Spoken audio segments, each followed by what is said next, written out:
Hi everyone, I'm back here sa gaming bus, and today my plan is to drain the diesel fuel ng bus. Sa previous videos ko sabi ko may pupunta dito to drain the diesel fuel pero hindi dumating, so I'll try to do it myself. I'll try to drain it from the bottom nung tank. Yan, inisprayan ko na siya nung high performance penetrant para kasi medyo makalawang na yung plug, so hopefully hindi ko masira yan. Pag masyadong matigas yan, I'll go with plan B. I'll try to buy like a siphon pump. Andun na ako sa hardware kanina, trinay ko maghanap, wala sila nung de-battery, meron sila nung manual siphon pump. Pag hindi ko mabuksan tong drain na to, I'll go with plan B, but for now I'll try to open that plug and then sasaluhin ko nun. And then bumili rin pala ako ng mga jerry cans, ng mga fuel containers sa Facebook. Marami akong binili, parang 8 piraso yata yung binili kong mga maliliit at malalaking jerry cans. Isasalin ko dyan. And then bumili rin ako nitong funnel. Mura lang, $2 lang yan dun sa sa Princess Auto. So yeah, I'll start with it. Yan guys, kailangan ko pang bumili nung hexagon or your Allen key na yan. Kala ko square driver lang siya, hindi pala kailangan ng hexagon, yung Allen hex na 3/8 inch ang sukat. 3 beses akong bumalik sa Princess Auto or dun sa auto parts para lang maghanap ng 3/8 na yan.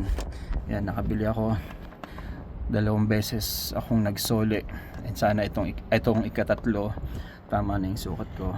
Ayan, and hopefully umikot siya ng madalian lang, sana hindi ko masira yung drain plug. Ayan, nalagay ko ito sa ilalim just in case tumulo na. Mukhang madali naman siya umiikot. Ayan,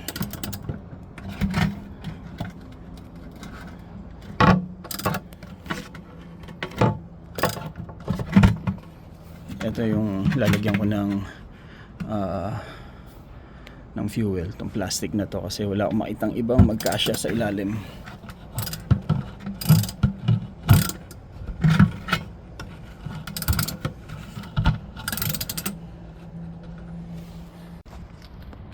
Yan guys, naka-drain na ako ng isang jug ng diesel. Sayang di ko napakita sa inyo yung nung binuksan ko yung drain plug, hindi agad siya nag-drain. May sobra ng namuong sludge or makapal na dumi dun sa loob. Hindi kailangan ko pang tusukin ng daliri ko para magsimulang tumulo ulit.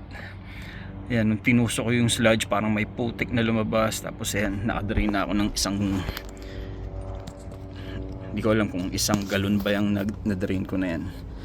Isasalin ko sa jerry can, tapos i-drain ko ulit.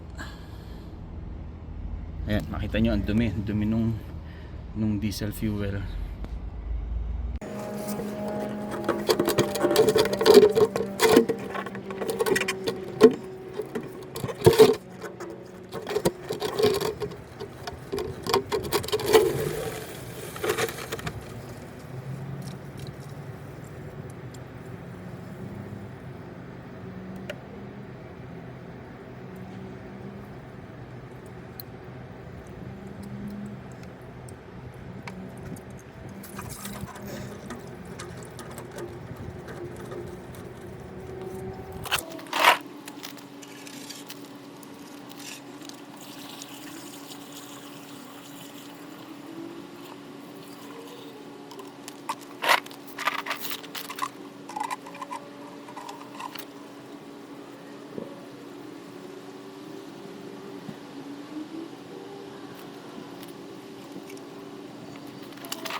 Yan, natapos ko nang i-drain yung fuel, yung diesel fuel. Almost like 70-80 liters yung na-drain kong diesel fuel. So I'm not sure yet kung saan ko itatapon yan.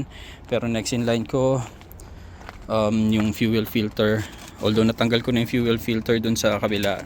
Tapos pagtaas ng fuel filter, mag-engine oil naman ako. Magde-drain ako ng engine oil yan.